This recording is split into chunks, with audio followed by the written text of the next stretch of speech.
Okay, guys, quick tip time. May not make sense to you right now or right away, but it is something that I really do urge you to think about.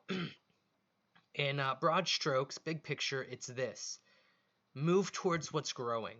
And that may seem a little bit obvious to some of you, it may not make sense to some of you. So, all I really mean is that throughout life, whether it be business, industry, musical trend, and musical trend being whether it's technology or gear, or even something like genre. If I'm not saying you have to, my cat's right here. I'm not saying you have to sacrifice your creativity. But it is worth thinking about the right brain versus the left brain and creativity versus logic, and at least considering the idea of like what a creative artist that just produces what they produce does versus a ghost producer, or someone who works for the music industry. So all I mean by that is this: there's a lot of people out there that make a lot of great money as producers, and they absolutely do not make what they want to make, and they're not completely off the chain, if you will, as far as creative freedom goes. Now, they do get to be creative to a degree, and I'm mostly thinking about producers in a studio, but they do still have a boss, they do still have a client, and as a result, they kind of sort of get a payday then. So, what I'm saying is like, whatever is popular, you might consider leveraging that. I'm not going to say that if everybody would just make what's popular, they would excel, because that's not necessarily the case.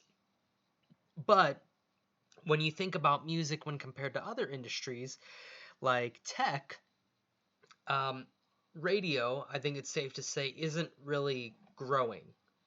But the need for IT professionals is. Becoming a software engineer is probably a much safer bet nowadays than, say, becoming a FM radio antenna engineer, whatever they would actually be officially considered. Um, so my point of saying that is understand that everything kind of has its time, and trends are just that, trends. Everything changes eventually. So um, try to strike while the iron is hot, and then just as important, if not more importantly, try to not get hung up on the idea of living in the past. Um, this may not be the best example, but it's the one that comes to mind. Big Room sort of had its time.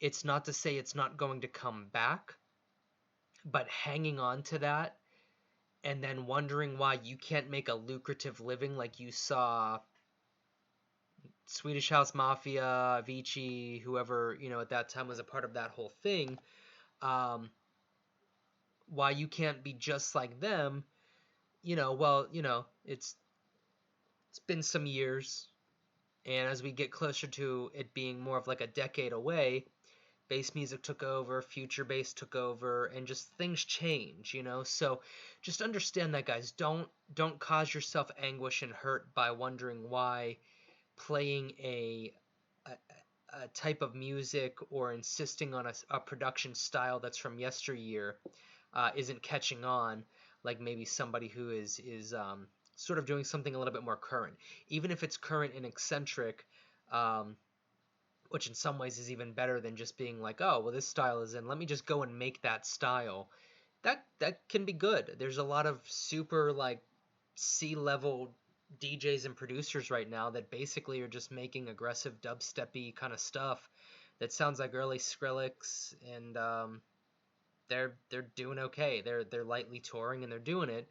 And there's other people out there that don't like that style and aren't cashing in on the little bit of piece that could be broken off for them. So I'm not saying it's right. I'm not saying it's wrong. I'm just saying watch trends, watch the market, watch business, watch how things come and go, and consider where you fit in with that. I don't want to name any names because I don't want to start any trouble, because I don't mean any trouble by this. But like I said, um, making aggressive dubstep really isn't anything all that new.